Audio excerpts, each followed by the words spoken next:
Hey there, everyone. It's so good to be with you. I'm Dr. Sabrina Starling, the business psychologist and the author of the 4-Week Vacation, as well as the How to Hire the Best series. Today is book launch day, and I'm here with you live to do another reading from chapter 2 of the 4-Week Vacation. So before we dive in, I want to share with you some very exciting news.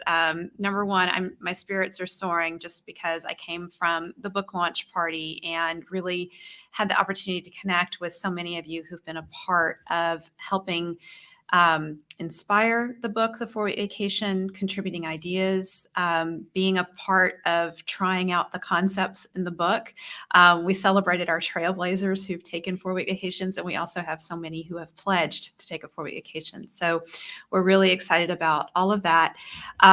One thing I want to share with you is if you haven't purchased your copy of the 4-week vacation yet, please do so. Today is launch day, and it's a big day. It's important that we're trying to hit bestseller status on Amazon. And the reason we want to hit bestseller is because, number one, it creates more visibility for the book and helps us to get it into the hands of more entrepreneurs who can benefit from the messaging in the book.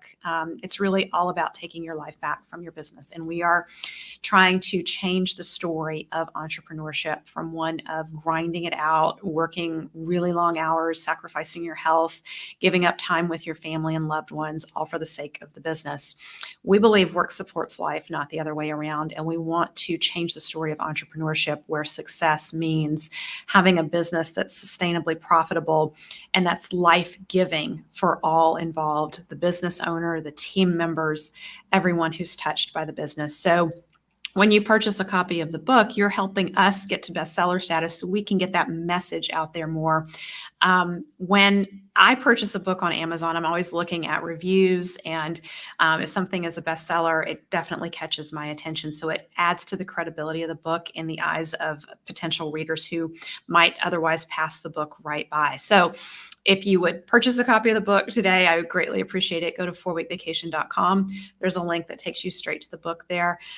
If you've already purchased a copy of the book, those of you who are advanced readers, we would greatly appreciate it if you would post a review, because those reviews are important in helping other people find the book as well.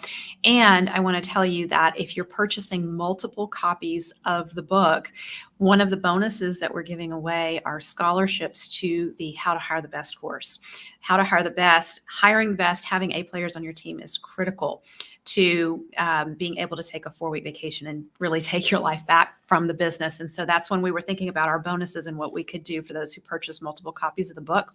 We thought there's no better way than to honor them with a scholarship to the How to Hire the Best course to help with hiring. So that's a $2,500 value. To get a scholarship to the How to Hire the Best course, you need to purchase 25 copies of the book. To get 2 scholarships to the How to Hire the Best course, you need to purchase 40 copies of the book, and 60 copies of the book will get you 3 scholarships to the How to Hire the Best course. So you might be thinking, well, what would I do with 25 copies of this book? Or what would I do with 40 copies of this book and 2 scholarships? Well, Christmas is coming up. So first off, if you know entrepreneurs, if you have clients who are entrepreneurs, it can be really nice to send them a copy of the 4-week vacation book for their Christmas gift. I think they would be happy to receive that as a Christmas gift. If you have other clients, like if you're pumpkin planning your business and you're aware of who your top clients are and their business owners, you could gift them with a scholarship to the How to Hire the Best course. That would make a really nice Christmas gift for an entrepreneur. So those are just some ideas. Another idea for you, if you're interested in getting the scholarships, is you can also purchase the Kindle version of the book for 99 cents right now. So you can get 25 copies of the Kindle version, or 40 copies, or 60. And then when you purchase it, it will give you the option to email these copies of the Kindle book to people that you care about. So that's a great way, again, for you to just be a gift from your gift. That's one of our immutable laws at Tap the Potential, is we're always looking at how can we use our gifts, our strengths, and create value out there in the world. So we want to support you in that way in being a gift from your gift. So again, it'd be great if it's book launch day and you're purchasing a copy of your book. Be sure to let us know. That also go to 4weekvacation.com. And even if you're purchasing one copy of the book, we have extra bonuses for you. So be sure to turn it in and let us know that you've purchased your copy so that you're eligible for those bonuses. One of those bonuses is in the coming weeks, I will be doing a Better Business, Better Life Jumpstart training based on the 4-week vacation. So I'll be teaching the concepts from the 4-week vacation to anyone who purchases a copy of the book. So when you purchase your copy, go to 4weekvacation.com and claim your bonus. So just follow the 3 steps there to claim your bonus so that you get access to that special training. So today we're back. I'm doing a live reading each day this week from the 4-week vacation. Today I'm reading chapter 2, and chapter 2 is You Need a Break. No, really, you do. The idea that you can use grit or self-control to stay focused and productive every minute of every day is not merely incorrect, it is gaslighting, and it is potentially damaging to your brain. Emily Nagoski and Amelia Nagoski from the book Burnout, The Secret to Unlocking the Stress Cycle. George no longer takes vacations. He's been working 7 days a week for 4 months straight. On Sundays, I watch my family drive off to the beach. Then I go to work, he says. I'm working while my family celebrates my birthday without me. The irony of working so hard is that the very thing that will make us more effective, time away from our business, feels like a luxury that is impossible to take. There is work to be done. I can't afford to take time off is a common refrain of entrepreneurs. But can you really afford not to take time off? Considerable evidence shows that overwork is not just neutral, it hurts us and the companies we work for, writes Sarah Green Carmichael in Harvard Business Review. Numerous studies by Mariana Virtanen of the Finnish Institute of Occupational Health and her colleagues, as well as other studies, have found that overwork and the resulting stress can lead to all sorts of health problems, including impaired sleep, depression, heavy drinking, diabetes, impaired memory, and heart disease. Of course, those are bad on their own, but they're also terrible for a company's bottom line, showing up as absenteeism, turnover, and rising health insurance costs. Vacation in the United States versus other countries. The word vacation dates back to the 1400s and comes from the Latin word vacare, to be vacant or unoccupied. Being occupied, though, is what the U.S. does best. The typical vacation length for Americans is 15 days, and many of us skip on taking all, if any, of that paid time off. According to the U.S. Travel Association, more than half of Americans leave vacation time on the table, totaling 768 million days in 2018. Remember, busy is not a badge of honor. Effectiveness is. Countries including Brazil, Kuwait, Niger, and Spain, meanwhile, have a mandated 30 paid days off policy. Many of these countries also happen to be the happiest nations in the world, according to several studies. When we do take vacation, we're hardly vacant, staring into the sea while burying our feet in the sand or meditating on a mountaintop. Instead, our heads are buried in our smartphones, and we frantically log into Slack for daily updates and provide our personal numbers and probably even the name of the hotel to everyone in the office. A 2018 study found that 53% of Americans have never unplugged from their smartphones during vacation. In our survey of entrepreneurs, the most frequently reported length of time they had been away from their business fully unplugged was 0 days. What was the most frequently reported length of being in business? 5 years. Imagine that, going for years without fully unplugging. What happened to kicking back in an Adirondack chair, seeing the Taj Mahal, or trying street tacos in Mexico City? As Stephen J. Bonner writes on Inverse.com, taking a vacation is not only an opportunity to relax, see new places, and try new things, it may also help you live longer, according to research. In short, the more vacation that is taken, the better. Bonner cites a 40-year study published in the Journal of Nutrition, Health, and Aging that found individuals who took 3 or more weeks of vacation in a year had lower rates of death compared to those who took shorter vacations. The harm caused by the intensive lifestyle regime was concentrated in a subgroup of men with shorter yearly vacation time, said study author Timo Strandberg. In our study, men with shorter vacations worked more and slept less than those who took longer vacations. The stressful lifestyle may have overruled any benefit of the intervention. A Syracuse study, meanwhile, found that vacations are good for the heart in more ways than one. People who vacation more frequently in the past 12 months have a lowered risk for metabolic syndrome and metabolic symptoms, said co-author Bryce Haraska, noting that while nearly 80% of full-time employees have PTO, less than half take advantage of it. Why we need to fully unplug. Remember what summer vacation felt like when you were 8 years old? It's time to play. Swimming, playing tennis, hanging out with friends, reading bikes, exploring the woods, building forts, curling up with your favorite books to read for hours on end, Barbies and bubble baths. Whatever felt fun, that's what you got to do. Long days of endless possibilities stretched out before you. I am willing to bet you were not tied to your cell phone, feeling compelled to check in with anyone. And for some of us, cell phones were yet to be invented. You became fully absorbed with whatever activity you were engaging in at the time. And as adults, many of us have lost that ability. You know the feeling. It's finally the end of the day, and you put your laptop to sleep, the glow of the screen finally disappearing, so you can get a few precious hours of sleep yourself. You feel unplugged, but it's fleeting. You've forgotten to turn off your smartphone alerts or thought of the last crisis that popped up in Slack, and that starts floating through your head as you attempt to drift off to sleep.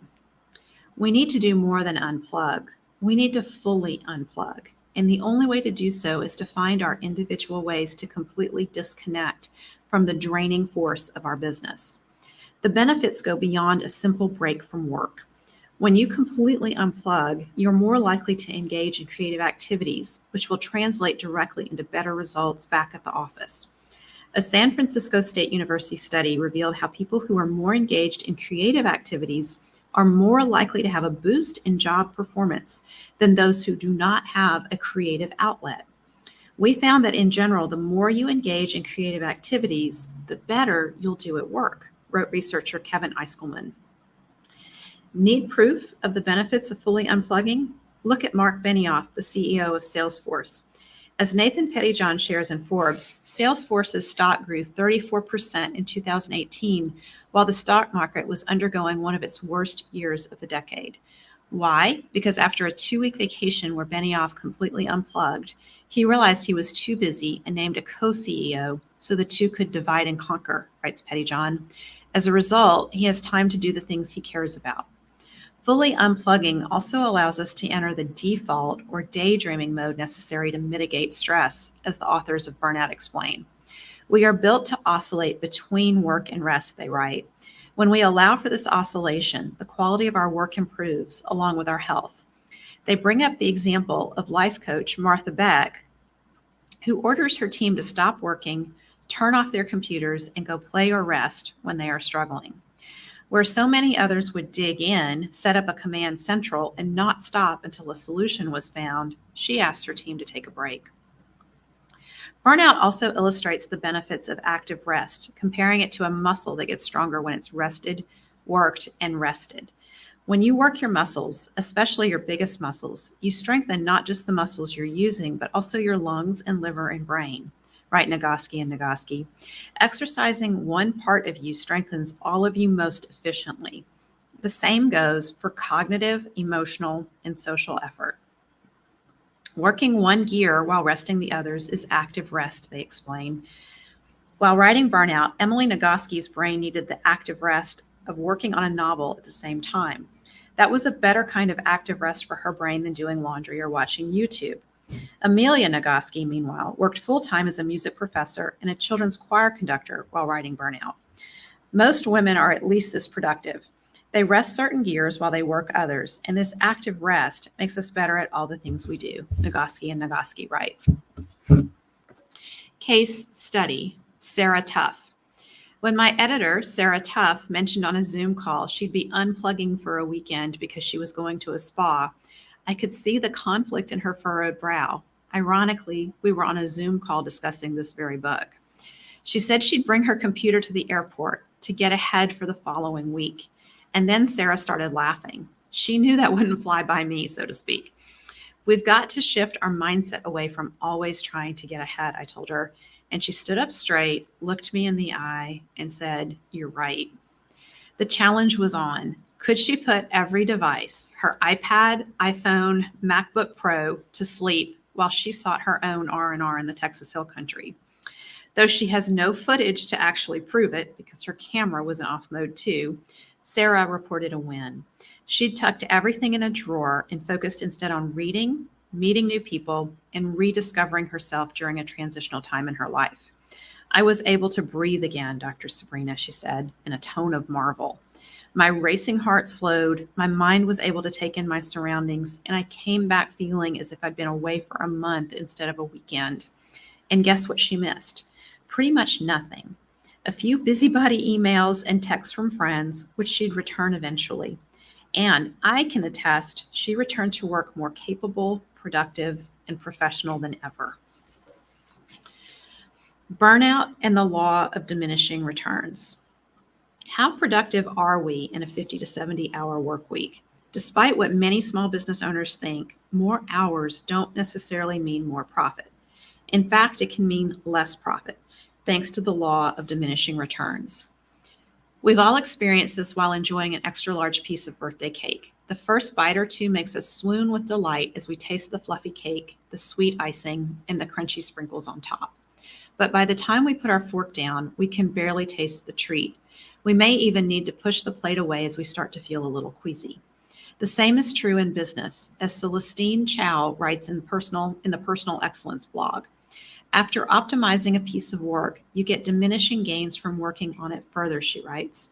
Spend more time and you get negative returns, where over-tweaking decreases rather than improves the quality of the output. What if we worked a 25-hour work week instead? In a recent study of 3,500 women and 3,000 men, the Melbourne Institute of Applied Economics found that people who work less actually perform better. Overall cognitive performance, researchers discovered, rose until participants hit the 25-hour mark. At that point, fatigue and stress would cause the test scores to drop. In March 2021, Stephen Erstall, the founder of Tower, wrote in Fast Company about how his company switched to a 5-hour workday. Making the 5-hour workday happen at Tower meant nodding as dozens of people told me it wasn't possible, he explained. It wasn't easy, true. But not only has it been possible, it's been highly profitable as well. Erstall is the author of The 5-Hour Workday, Live Differently, Unlock Productivity, and Find Happiness, and was inspired by Tim Ferriss's The 4-Hour Workweek to practice management by absence and stop doing non-essential tasks. He also traveled to Australia, where he found a class-free society that didn't define value by work. When you define yourself by job titles or power or money, that all boils down to one thing: work. You're living to work. But when you define yourself by your interests, your travels, and your communities, then you're working to live. When Erstall began dialing back his hours, he discovered he was more productive than ever. This is what the 5-hour workday is about, he writes. Getting the have-to work done as quickly and efficiently as possible, and then unlocking this other productivity of society that is largely hidden and repressed today. Aiming to create a better life for his employees and himself, Erstall implemented the 5-hour workday at his own company.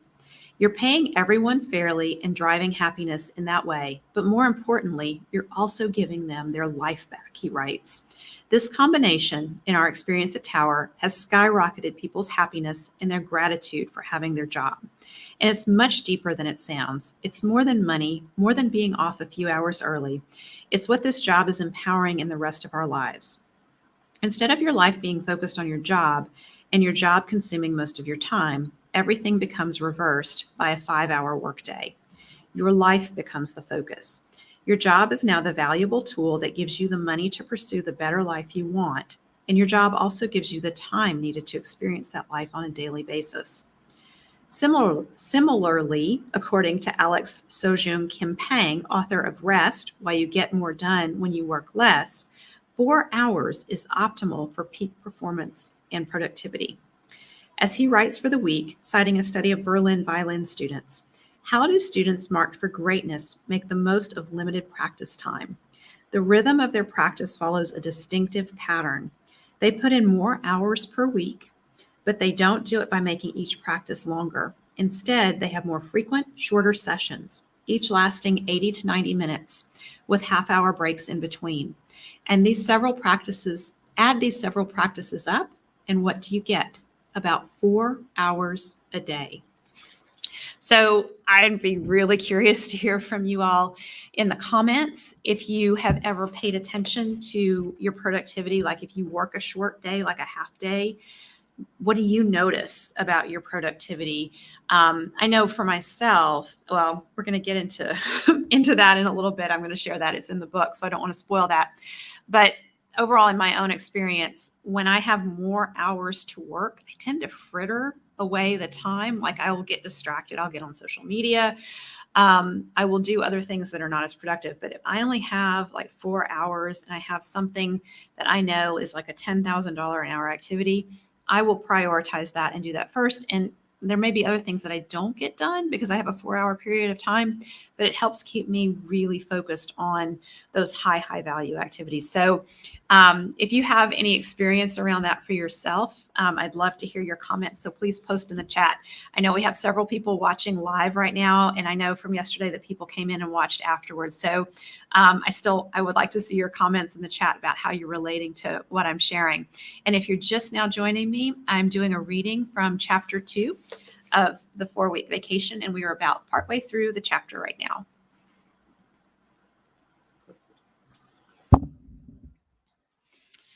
Strengthen your business by working less. You only have 25 hours per week to grow your business. How will you do it? I am standing in my laundry room in tears as I launder a onesie and baby bedding covered with vomit. Overwhelm does not even begin to capture my experience of launching a business at the same time my first child was born. My daughter went to a babysitter for 25 hours a week so that I could work on my business and meet with clients. I was sleep deprived and exhausted. How was I going to get it all done in those 25 hours? My family was counting on me to make this work. There was no option to fail. After 5 years working as a psychologist with severely mentally ill individuals in an underserved rural area, I was burned out and suffering from compassion fatigue.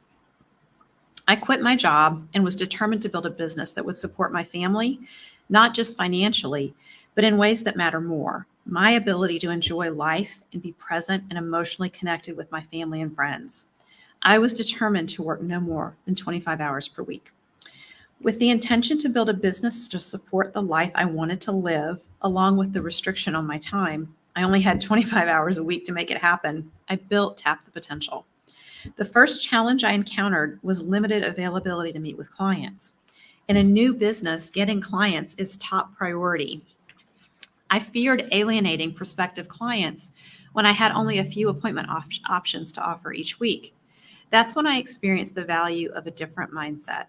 My coach advised me to run my business from a full practice mentality. She asked, "How will you schedule clients when you have a full practice?" What a powerful question. With that, I began offering appointments without apology. Imagine the difference between saying, "I'm sorry, I only have Tuesday at noon or Wednesday at 11. I wish I had more options to offer you," and saying, "Tuesday at noon or Wednesday at 11 are my openings this week. Which would you prefer?" The latter reflects full practice mentality and was well received as new clients filled my openings from week to week. The next challenge was marketing to attract new clients while serving my existing clients and wearing all the hats in the business: marketing, sales, service delivery, bookkeeping, copywriting, etc. I also should mention at that time, I did not know anything about marketing or running a business. I read books, took classes, and worked with my own coach to learn the ropes of running a successful coaching practice. There were not enough hours in the week. That's how I came to be standing in my laundry room sobbing. In the midst of my breakdown, a powerful question arose. If I can only get one thing done today, what's the most important thing I can do that will move my business forward? I knew my answer. I did my one thing that day. That may have been all I got done on the business that day. I woke up the next day, asked myself that same question, did my one thing, and found a way to keep moving forward, even on my most sleep-deprived, stressful days. Along the way, I learned some powerful lessons about focusing on my high-value activities, also known as big rocks, each day. Popularized by Stephen Covey in the 7 Habits of Highly Effective People, big rocks are priorities. Imagine filling a mason jar with a bunch of fist-sized rocks, your priorities, followed by gravel, sand, and water, trivial activities. If you were to start filling the jar with the gravel, sand, and water, you'd never fit in the big rocks. So whether it's preparing a presentation instead of sorting email, or hiring an A player to do your bookkeeping instead of muddling through payroll yourself, the road to the 4-week vacation begins with the big rocks. By starting your day with trivial activities, you will not have time for the things that actually matter, says Covey. Over time, I also learned I was inadvertently applying the 80-20 principle to my time. 20% of our activity yields 80% of our results. By asking myself the powerful question of, if I can only get one thing done today, what's the most important thing I can do that will move my business forward? I was focusing on my top 20% of activities that would yield the greatest results. I was letting go of activities that were not high value. From this, I began experiencing the benefit of $10,000 an hour activities.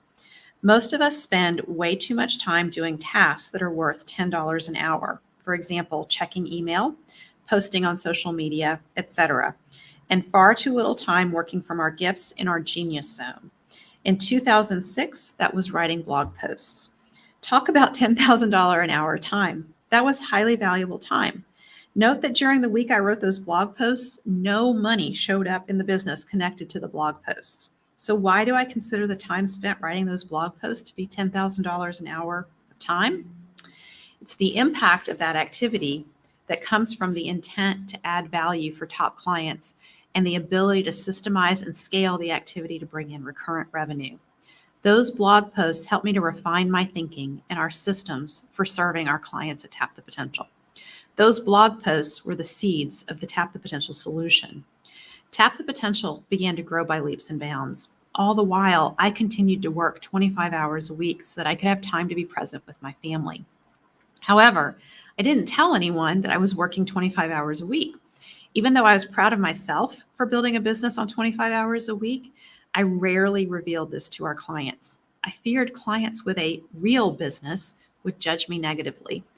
That is the destructive power of gremlins, our imaginary audience who cast judgment on us. I bet you have some gremlins too. When I shared this fear with a team member, she challenged me that not only do I have a real business, I have a really cool business because our entire team works part-time at Tap the Potential. Meanwhile, our revenue typically grows by about 35% year to year. We have the opportunity to be at our best, showing up and adding value for our clients in a highly focused way. Part-time work forces us to create and utilize systems to serve our top clients. I also have personal experience with the law of diminishing returns. When I work 40 to 70 hours per week, I am less productive than when I work 25. When I work 25 hours per week, I am fresh. I am present with my clients and with our team.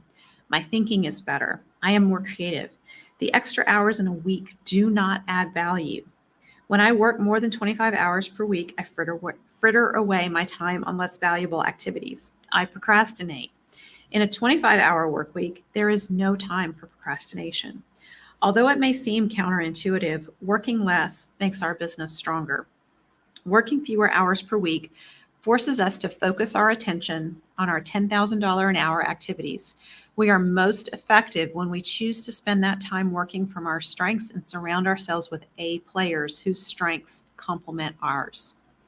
By taking time away from the business, we create another restriction on the business that forces us and our teams to create systems that make the business run when we are not there.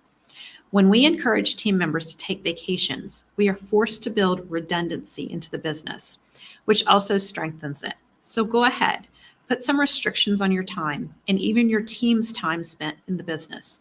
I anticipate you'll be surprised at the strength that comes from that. Being kind instead of giving into the grind. What if we were supporting each other and cheering each other on instead of grinding it out? In The Power of the Other, Dr. Henry Cloud discusses how research has shown that people who tap into the power of the other have stronger immune systems, tend to get sick less frequently, and recover faster when they do. Relationship affects life and performance, period. Dr. Cloud shares the story of a Navy SEAL in training named Bryce who was struggling through a swim. He was about to call for help and quit altogether when he saw his friend Mark on the shore. When Mark gave Bryce a fist pump and yelled to Bryce that he could do it, something amazing happened. As Dr. Cloud writes, their eyes locked for a few seconds, and as Bryce described it, something happened, something beyond him. His body jumped into another gear, into another dimension of performance that he had not had access to before. He was able to get back on top of the cold water again and swim toward the finish line. He made it. He finished. He would be a SEAL. If this happens with SEALs, imagine what it could do for changing the story of entrepreneurship. A simple fist bump, a smile, a word of encouragement. Instead of fist bumping to celebrate the grind, we can fist bump to celebrate one another for making time for what matters most, taking time off, intentionally protecting our sleep time, exercising daily, and leap into a new dimension of success as entrepreneurs. So if you fist bumped somebody lately and given them a high five or a word of encouragement for taking some time for themselves, I would love to hear from you about that. Post a comment in the chat if you've recently been intentional in the last day or two about taking time for yourself or making sure you get good sleep, eating well. Post in the comments. I would really love to see that, and we can just virtually fist bump you, high five you, and really celebrate. That is such a big part of taking your life back. Okay, I'm continuing on here with chapter 2.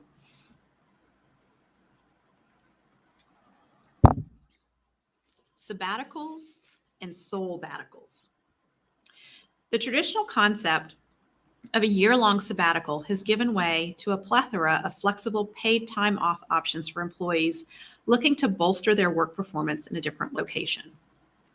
Rooted in long breaks from agricultural work, sabbaticals really came of age in colleges and universities in the late 1800s and early 1900s. The appeal of taking an extended paid leave was a way to lure prominent scholars to campus. In 1880, Harvard University instituted sabbaticals for its faculty, to be followed by Cornell, Wellesley, Columbia, and Brown. By the 1920s, as David Burkus reports in Under New Management, about 50 of the top collegiate institutions were offering sabbatical leave.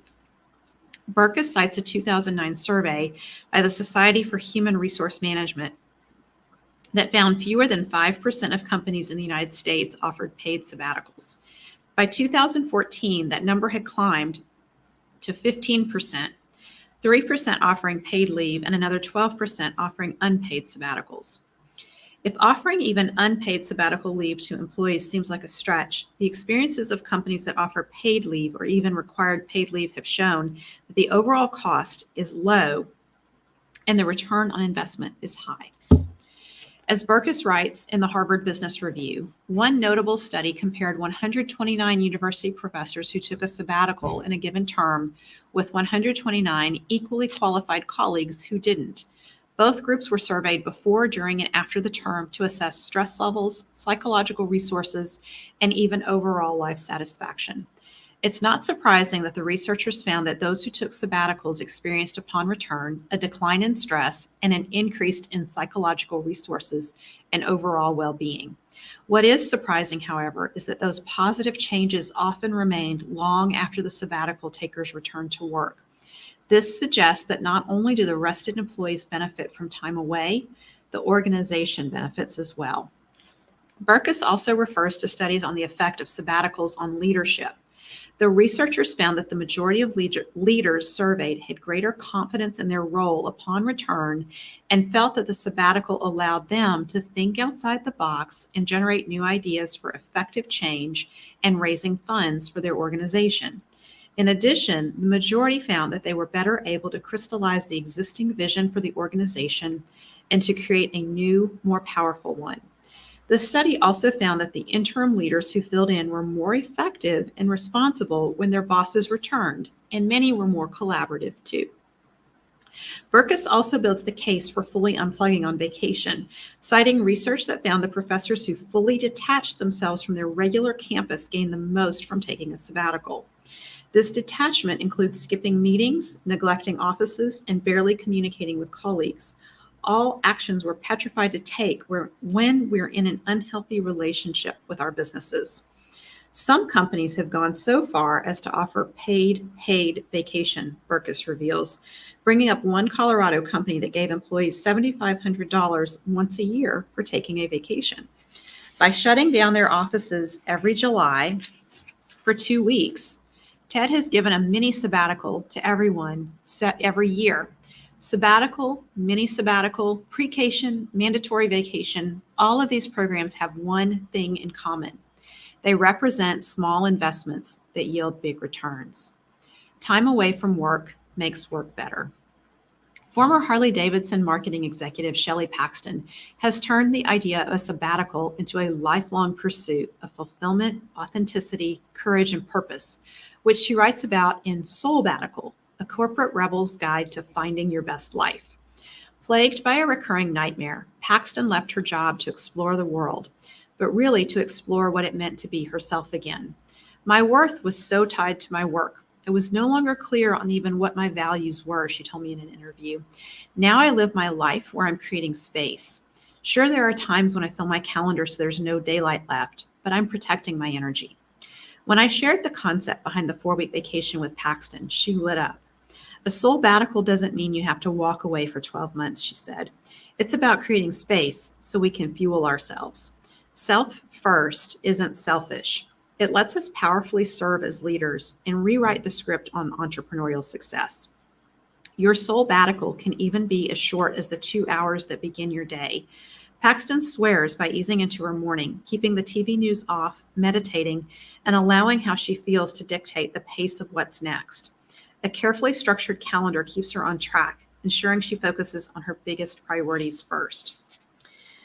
How do we get so armored up in the first place?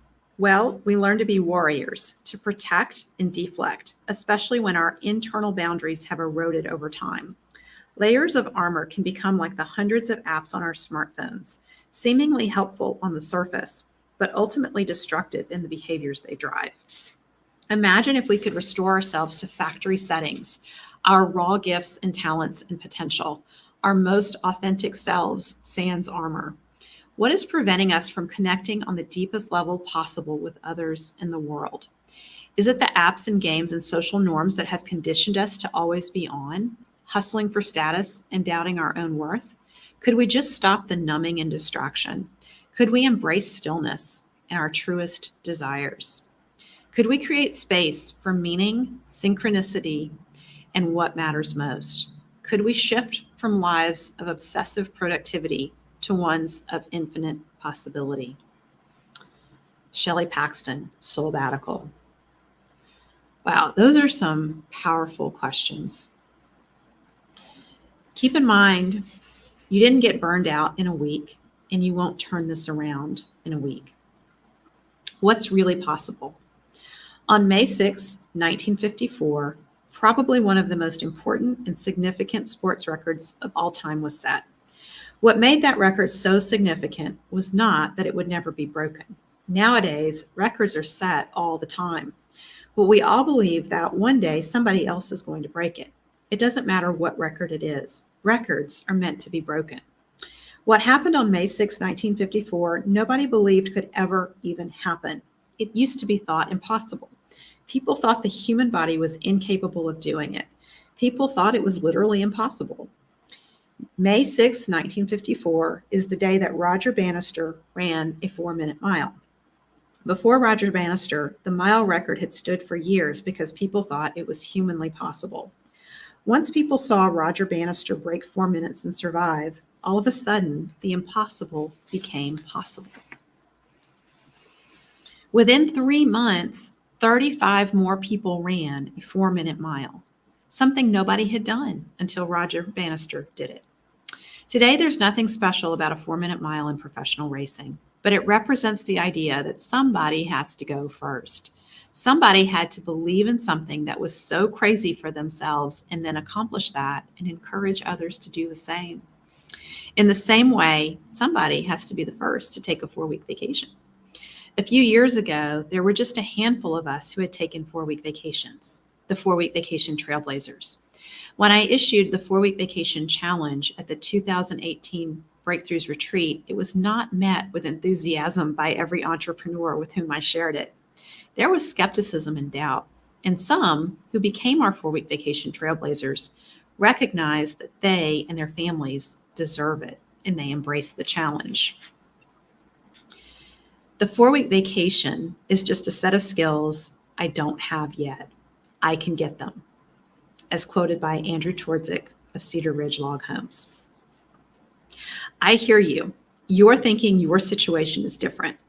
You're thinking you're not like those other business owners who made the 4-week vacation happen. You're thinking you can't hire the team members you need.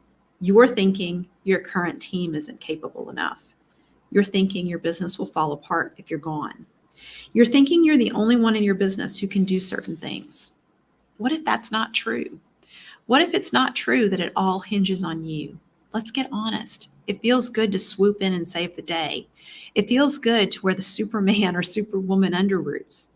What's possible when you set up your team to be the superheroes in the business? What's possible when you learn the skills to hire A players? What's possible when you have an A player on your team who loves to create systems? What's possible when you have team members who are eager to serve your top clients? What's possible when you recognize you have the freedom to make a new choice? What's possible when you embrace that taking a 4-week vacation simply means learning a set of skills you don't have yet? It didn't go smoothly with the first attempt. By the time I took my first 4-week vacation, I had delegated everything that is, except our marketing campaigns. That meant I ended up working the first 5 days of my 4-week vacation. From that, I learned to trust another expert to handle our marketing. We now have team members handling it better than I ever could have. This was a huge learning opportunity for me. Our business was immediately stronger. I would have eventually gotten around to hiring someone to help with marketing, but it would have taken months or years. It was easy to put off doing that. My 4-week vacation got me into action. Every 4-week vacation failure is a learning opportunity. I'm not alone in my initial 4-week vacation failures. When Donna Lyons, CEO of Pumpkin Plan Your Biz, first pledged to take a 4-week vacation, her intention was to unplug for a month in December while her kids were home from college.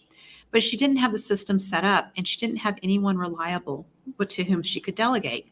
There were no business functions running on automatic. What that first big failed 4-week vacation test did for me was to give me a roadmap of everything that needed to change in order for me to be able to actually unplug, said Donna in an interview.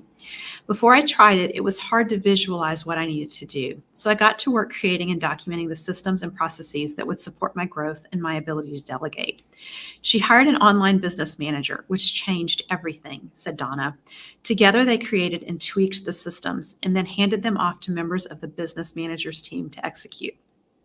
The following year, she did 2-week vacations in Europe, 6 months apart. Those went much better.